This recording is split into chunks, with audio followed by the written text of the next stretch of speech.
ഇളയരാജയ്ക്ക് തിരിച്ചടി. 4500 പാട്ടുകളുടെ പകർപ്പവകാശം കൈവശമില്ല. നമസ്കാരം, കൊട്ടാരക്കര മീഡിയയിലേക്ക് സ്വാഗതം. കോടതിയിൽ അപ്പീലുമായി എക്കോ റെക്കോർഡിംഗ് സ്റ്റുഡിയോ പകർപ്പവകാശ ലംഘനത്തിൽ ഇളയരാജയ്ക്ക് തിരിച്ചടി.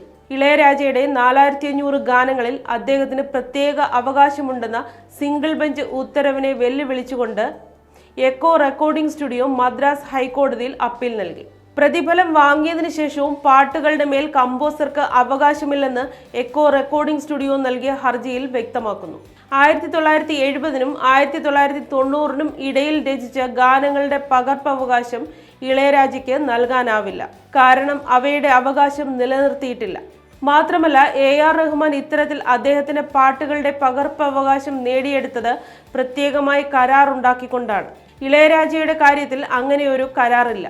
തങ്ങൾക്കെതിരെ ഇളയരാജ സമർപ്പിച്ച ഹർജിയിൽ എക്കോ റെക്കോർഡിംഗ് സ്റ്റുഡിയോ വിശദീകരണം നൽകി. അതേസമയം കഴിഞ്ഞ ഒരു മാസത്തോളമായി കൂലി, മഞ്ഞുമൽ ബോയ്സ് തുടങ്ങിയ ചിത്രങ്ങൾക്കെതിരെ ഇളയരാജ നിയമ പോരാട്ടം നടത്തി വരികയാണ്. തന്റെ അനുവാദമില്ലാതെ തന്റെ പാട്ടുകൾ സിനിമയിൽ ഉപയോഗിച്ചു എന്നാണ് ഇളയരാജ കോടതിയിൽ വാദിക്കുന്നത്.